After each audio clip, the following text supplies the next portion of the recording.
Hello साथियों, मैं अनूप सिंह ए to Z classes के इस ऑनलाइन प्लेटफॉर्म पर आप सभी का स्वागत करता हूं। साथियों, हम लोग नंबर सीरीज देख रहे हैं, संख्या पद्धति। इसी क्रम को आगे बढ़ाते हुए आज कुछ और नंबरों को देखेंगे और कुछ इंपॉर्टेंट हम लोग क्वेश्चन करेंगे। ये क्वेश्चन करने से पहले, इसको शुरू करने से पहले अभी तक जिन्होंने भी इस चैनल को सब्सक्राइब नहीं किया है वो इस चैनल को सब्सक्राइब कर दें और बेल आइकन जरूर प्रेस कर दें ताकि हमारी वीडियो का नोटिफिकेशन आप तक सबसे पहले पहुंच सके।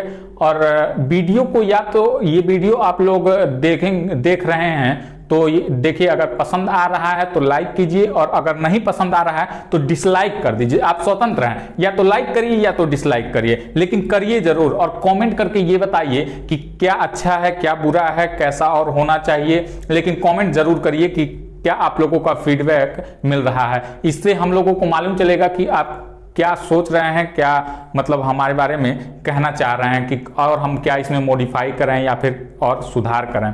या अच्छा है तो अच्छा लिख दीजिए, लेकिन हाँ कमेंट करिए, लाइक करिए, नहीं लाइक तो डिसलाइक करिए। अगर नहीं पसंद आ रहा है तो डिसलाइक कर दीजिए, लेकिन करिए जरूर। ठीक, तो आइए शुरू करते हैं संख्या पद्धति। कल हम लोगों ने क्या देखा था? कल ट्विन प्राइम नंबर देखा था, भाज्य संख्या देखा था, अभाज्य संख्या देखा था। उस पर हम लोग ढेर सारा क्वेश्चन किए थे। आज हम लोग देख लेते हैं को प्राइम नंबर, सह अभाज्य संख्या। सह अभाज्य संख्या क्या होती है? को प्राइम नंबर, को प्राइम नंबर सह अभाज्य संख्या, सह अभाज्य संख्या। सह अभाज्य संख्या भाई क्या होती है? तो देखिएगा, ऐसी संख्या जिनका मौसो एक हो, यानी ऐसी संख्या जिनका मौसो एक हो, कोई दूसरा कॉमन न हो, उन्हें हम क्या कहते हैं? तो उन्हें हम कहते हैं को प्राइम नंबर। क्या? कम से कम दो ऐसी संख्याएं, सह मतलब जोड़ा, कम से कम दो ऐसी संख्याएं जिनमें कुछ भी कॉमन न हो। तो जब कुछ भी कॉमन नहीं रहेगा तो क्या हो जाएगा? उसका मौसो एक हो जाएगा। जैसे मान लीजिए अभाज्य संख्या क्या है? 2 है और 5 है। इनमें क्या कोई कुछ कॉमन दिख रहा है आप लोगों को? इसमें कुछ कॉमन है? तो इसमें कुछ भी कॉमन नहीं है और इसका मौसो क्या हो जाएगा? इसका मौसो हो जाएगा 1। तो यह कैसी संख्या है? तो यह एक को प्राइम नंबर है। ठीक, और देख लेते हैं। मान लीजिए है 3 और 7। 3 और 7 यह दोनों कैसी संख्याएं हैं? अभाज्य संख्या हैं, दोनों साथ साथ हैं और इनमें कुछ कॉमन दिख रहा है? कुछ भी नहीं कॉमन है। इसका मौसो कितना हो जाएगा? 1 हो जाएगा। तो यह भी यह कैसी संख्या हो जाएगी? 3 और 7। तो यह भी को प्राइम नंबर हो जाएगी। जैसे 17 और 19। 17 और 19 इसमें कुछ भी कॉमन नजर आ रहा है आप लोगों को?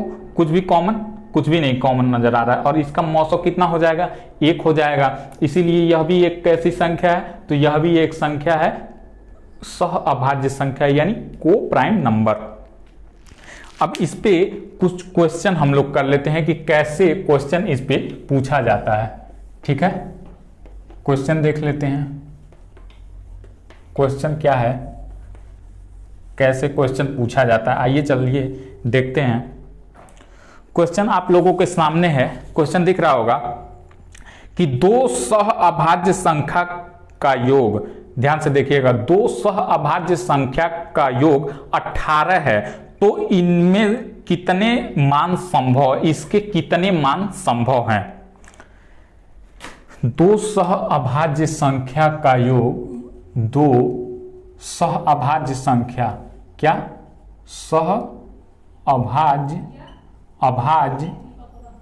सह अभाज्य संख्या, सह अभाज्य संख्या का योग कितना दिया है? 18 दिया है।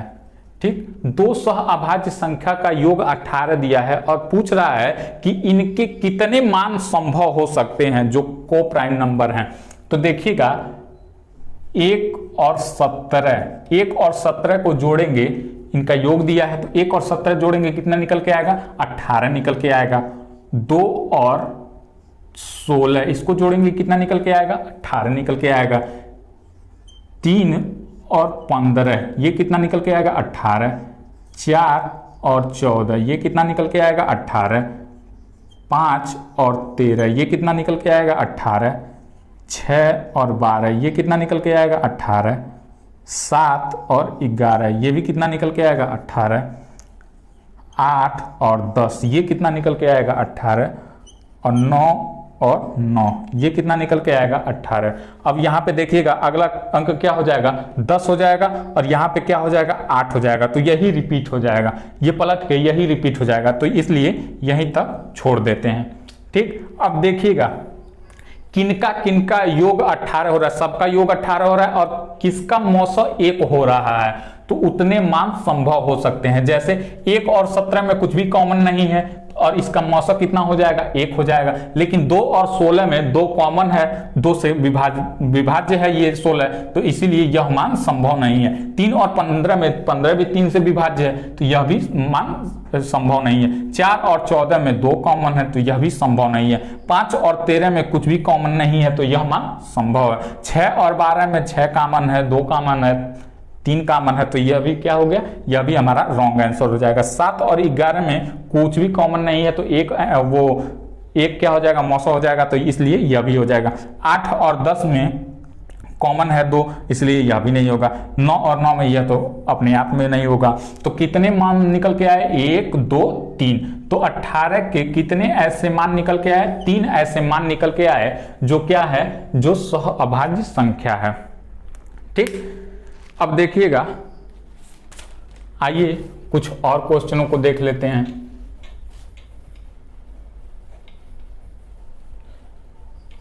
कमेंट करके आप बता दीजिए कि ये क्वेश्चन आप लोगों को समझ में आ रहा है कि नहीं आ रहा है। ठीक, अगला दिया हुआ है इसी पैटर्न पर एक और क्वेश्चन है कि 2 समअभाज्य संख्याओं का योग 30 है, तो कुल कितने मान संभव हैं। क्या यहां पे है 30 है, सेम यही पैटर्न करेंगे। ठीक, 30 है, इसके कितने मान संभव हैं।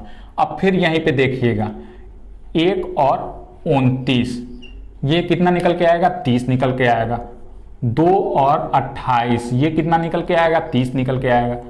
3 और 27 ये कितना निकल के आएगा। ये मैं पूरा डिटेल करा रहा हूं, लेकिन एग्जाम में आप लोगों को ऐसे नहीं करना है, आप लोग इसको देखते ही जान जाएंगे। अगर जिनको नहीं आ रहा है वो मेरे साथ बने रहें, आप लोग बाद में इसको देखिए। मैथ क्या है कि मैथ प्रैक्टिस पे आधारित है। जब तक हम लोग प्रैक्टिस नहीं करेंगे तब तक हमें क्वेश्चन लगाने नहीं आएगा। मान लीजिए किसी बालक को अगर हम घर पे खेत खलिहान में खिला रहे हैं, रोज बैटिंग करा रहे हैं, वो खेल रहा है, बढ़िया प्रदर्शन कर रहा है, ठीक है कोई बात नहीं। लेकिन अगर हम उसको ग्राउंड पे, वो जैसे मैच होता है 11 प्लेयर के साथ पूरे रिवाज के साथ, तो वैसे अगर वो नहीं खेला है तो क्या हम उसको डायरेक्ट विश्व कप में खिलाएंगे तो वो क्या अच्छा प्रदर्शन कर पाएगा, नहीं कर पाएगा। सेम यही बात है कि हम अगर केवल कॉन्सेप्ट यहाँ पे सीख रहे हैं और उसका प्रैक्टिस ना करें, प्रैक्टिस का मतलब सवाल ना लगाएं, मॉक टेस्ट ना लगाएं और सीधे जाकर के एग्जाम में बैठ जाएं, तो क्या हम वो क्वेश्चन हल कर पाएंगे, नहीं, क्योंकि हमने तो कॉन्सेप्ट सीखा है, प्रैक्टिस तो हमने किया ही नहीं है कि कैसे हम लगाएंगे इसको, किस प्रकार से करेंगे। तो यही बात है, मैथ क्या है, मैथ जितना ही प्रैक्टिस करेंगे उतना ही आपको आता जाएगा। तो इसीलिए मैथ का ज्यादा से ज्यादा आप लोग प्रैक्टिस किया कीजिए, ठीक है।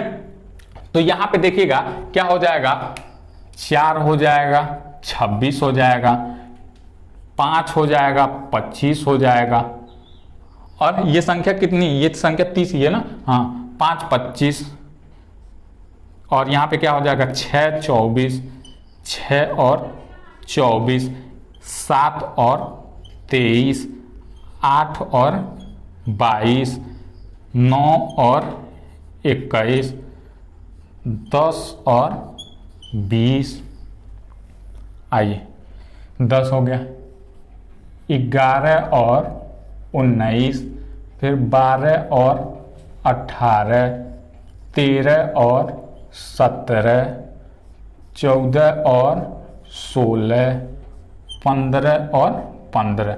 जो कॉमन आ जाता है दोनों तरफ वहीं हम छोड़ देते हैं, क्योंकि उसके बाद यहाँ पे देखिएगा 16 हो जाएगा, ये 14 हो जाएगा, फिर से यही रिपीट हो जाएगा, इसीलिए हम लोग यहीं तक लिखते हैं। अब देखिएगा कि इसमें कितना मान संभव है को प्राइम नंबर का, मतलब सह अभाज्य संख्या का क्या होता है, जिनका मौसम 1 होता है। अब आइए देखते हैं 1 और 29 का कुछ भी कॉमन नहीं है, ये क्या हो जाएगा, इसका मौसम हो जाएगा 1 हो जाएगा, इसलिए यह क्या हो जाएगा, मतलब को प्राइम नंबर हो जाएगा। 2 और 28 नहीं होगा क्योंकि 2 क्या है, कॉमन है। 3 और 27 नहीं भी होगा क्योंकि 3 क्या है, कॉमन है। 4 और 26 भी नहीं होगा क्योंकि 4 क्या है, 2 4 में इसमें क्या है, 2 कॉमन है। 5 और 25 भी नहीं होगा, 5 कॉमन है। 6 और 24 नहीं होगा, इसमें कॉमन है। 7 और 23 हो जाएगा क्योंकि इसमें कुछ कॉमन नहीं है। 8 और 22 नहीं होगा। 9 और 21 नहीं होगा क्योंकि 3 कॉमन है। 10 और 20 नहीं होगा। बेसिकली जो सम संख्याएं होती हैं वो जान लीजिए कि वो नहीं होती हैं क्योंकि उसमें कॉमन होता ही होता है। ठीक, 11 और 19 हो जाएगा क्योंकि इसमें कुछ भी कॉमन नहीं है, ये सम है, ये नहीं होगा। 13 और 17 हो जाएगा, ये नहीं होगा, ये तो कतई नहीं होगा। अब देखिएगा कितनी संख्याएं यहां से निकल के आई, तो 1 2 3 4, तो हमारा आंसर क्या हो जाएगा कि 4 को प्राइम नंबर ऐसा जोड़ा है जो सह अभाज्य संख्या है, ठीक, जिनका मौसम 1 है। अब आइए एक और कॉन्सेप्ट सीख लेते हैं, बहुत छोटा सा कॉन्सेप्ट है, कॉन्सेप्ट नहीं कहिए बल्कि उसको जैसे संख्याएं ही है, कभी कभी एग्जाम में पूछ लेता है तो उसको भी हम लोग क्यों छोड़ें, उसको भी पढ़ते चलते हैं साथ साथ। देखिएगा क्या है कि पूर्णकालिक संख्या, क्वेश्चन पूछा हुआ है कि सबसे छोटी पूर्णकालिक संख्या कौन सी होती है। तो पूर्णकालिक संख्या क्या होता है, पूर्णकालिक संख्या ऐसी संख्या होती है जिनके गुणनखंडों का योग, ध्यान से सुनिएगा, ऐसी संख्या जिनके गुणनखंडों का योग उस संख्या के बराबर हो, उसे हम क्या कहते हैं, पूर्णकालिक संख्या कहते हैं। क्या हमने बताया, पूर्णकालिक यानी परफेक्ट नंबर, पूर्णकालिक,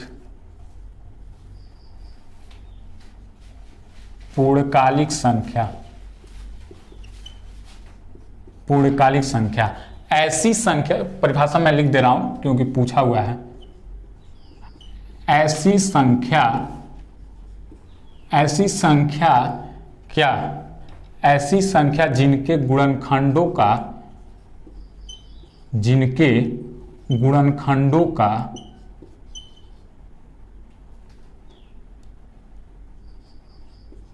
जिनके गुणनखंडों का योग उस संख्या को छोड़ करके, अभी एग्जाम्पल के साथ क्लियर हो जाएगा, उस संख्या को छोड़कर, इसका क्या मतलब हुआ, उस संख्या को छोड़कर, ठीक,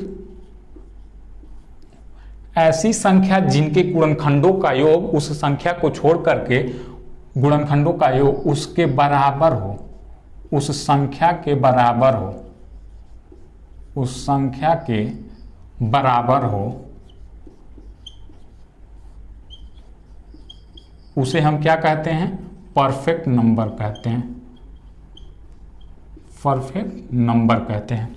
ठीक, अब देखिएगा ये क्या कहना चाह रहा है, मान लीजिए ये संख्या है 6 और इसका गुणनखंड क्या होगा, तो इसका गुणनखंड होगा 1 2 3 और खुद 6। ध्यान से देखिएगा, ऐसी संख्या, ऐसी संख्या जिनके गुणनखंडों का योग, जिनके गुणनखंडों का योग उस संख्या को छोड़कर, यानी ये 6 है तो इस 6 को छोड़ करके, ठीक, उस संख्या को छोड़कर उस संख्या के बराबर हो, यानी इस संख्या के बराबर हो, ऐसी संख्या को क्या कहते हैं, तो हम पूर्णकालिक संख्या यानी परफेक्ट नंबर। देखिएगा 2 + 3 + 1 कितना हो जाएगा, 6 हो जाएगा। ठीक, तो ये किसके बराबर आ गया, इस संख्या के बराबर आ गया, तो यही हमारा क्या हो जाएगा, पूर्णकालिक संख्या हो जाएगा। और सबसे छोटी पूर्णकालिक संख्या भी हमारा 6 ही होता है। ध्यान दीजिएगा, कई बार पूछा गया है एसएससी के एग्जाम में कि सबसे छोटा पूर्णकालिक संख्या क्या होता है, तो 6 होता है। इसको ध्यान दीजिएगा, नोट करके लिख लीजिएगा। और इसके साथ साथ एक और नोट कर लीजिएगा कि अभी तक कितने पूर्णकालिक संख्या ऐसे ढूंढे गए हैं, खोजे गए हैं, तो ऐसे अभी तक कुल 51 पूर्णकालिक संख्या की खोज हुई है जिनके गुणनखंडों का योग उस संख्या के बराबर। कितने, कुल अभी तक 51, कुल संख्या अभी तक कितना ढूंढा गया है, तो 51 ढूंढा गया है। ठीक, जैसे इसके बाद देख लेते हैं 6 है, फिर उसके बाद से अगला संख्या आएगा 28, फिर तीसरा संख्या आएगा 496। ठीक, तो ऐसे ही पूछ लेता है 6, 28 और अगला 496। इसके आगे मुझे नहीं मालूम है, आगे आप लोग ढूंढ लीजिएगा। और 51 तक यह संख्या खोजा गया। क्वेश्चन ऐसे पूछ लेता है कि निम्नलिखित में से कौन सी संख्या पूर्णकालिक है। ऑप्शन दे देगा 14, 16, 28, 32 और इसी को पूछ लेगा कि निम्नलिखित में से कौन सी संख्या पूर्णकालिक है। तो क्या हमारा आंसर हो जाएगा 28 हो जाएगा, क्योंकि 6, 28 और 496 इसके बाद पूछेगा भी नहीं और इसके बाद हमको मालूम भी नहीं है। आप लोग निकाल लीजिएगा अगर आप लोग इसके लिए सक्षम हैं तो। ठीक, तो ध्यान दीजिए, केवल इतना ही याद कर लीजिए 6, 28 और 496 और कितनी संख्याएं कुल खोजी गई हैं, तो 51 खोजी गई हैं। ठीक, आइए ओवरऑल कुछ क्वेश्चन कर लेते हैं, फिर हमारा ये कुछ हिस्सा खत्म हो जाएगा, फिर आगे हम लोग इसको कंटिन्यू करेंगे कुछ अलग क्वेश्चनों के साथ। ठीक है, आइए कुछ मिक्स क्वेश्चन देख लेते हैं, मौखिक क्वेश्चन।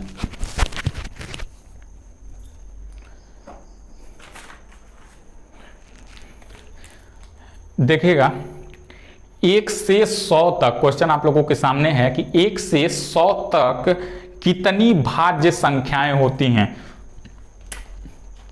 ध्यान दीजिएगा, 1 से 100 तक भाज्य संख्या पूछा है।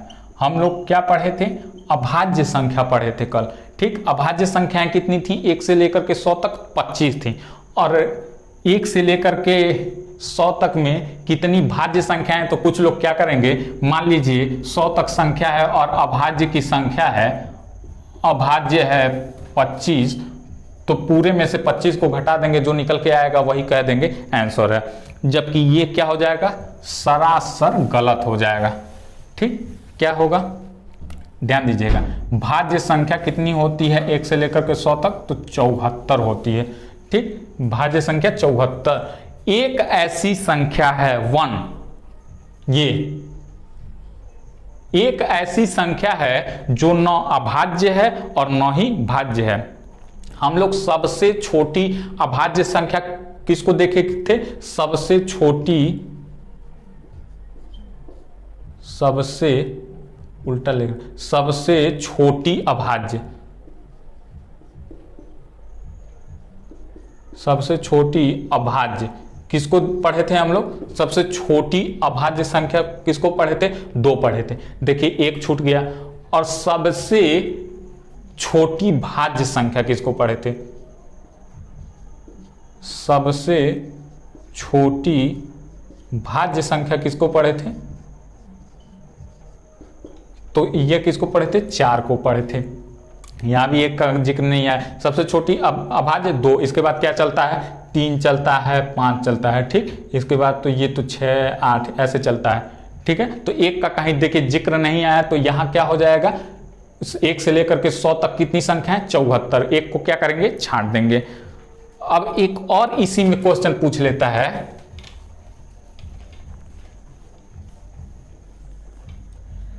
क्वेश्चन आप लोगों के सामने है कि 1 से 100 के बीच में कुल कितनी, अभी तो तक पूछ रहा था, लेकिन 1 से 100 के बीच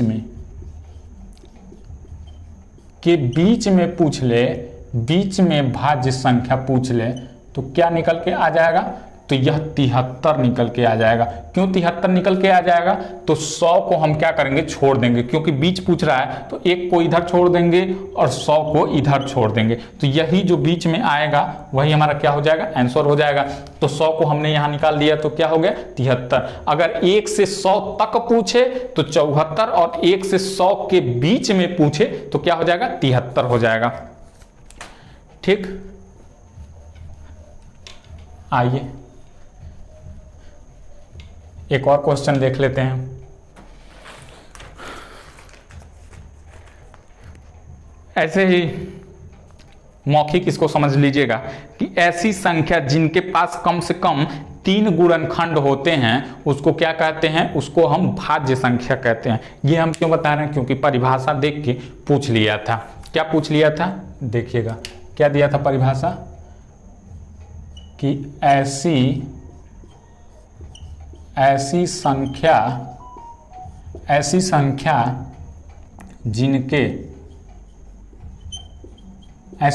जिनके कम से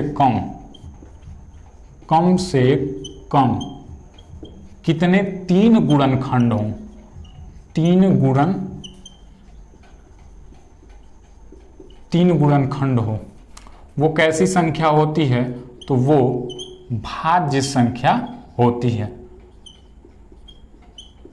वो कैसी, भाज्य संख्या होती है। ठीक, जैसे भी हम लोग देख लेते हैं, जैसे 6, 8,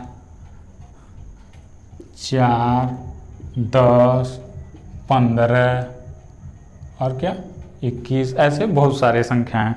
ठीक है, तो ये नंबर सिस्टम का कुछ भाग खत्म हो गया। अब हम लोग इसके आगे भी कंटिन्यू करेंगे। अगर ये वीडियो आप लोगों को पसंद आई है तो लाइक कीजिए, नहीं पसंद आई है तो डिसलाइक कीजिए, लेकिन कीजिए जरूर, बैठे मत रहिए। और कमेंट तो जरूर कर दीजिए, हमको फीडबैक मिलना चाहिए कि हम और क्या इसमें और अधिक बेहतर कर सकते हैं। आई होप अच्छा ही लगा होगा। मिलते हैं नेक्स्ट क्लास में नए सेशन के साथ, तब तक के लिए धन्यवाद।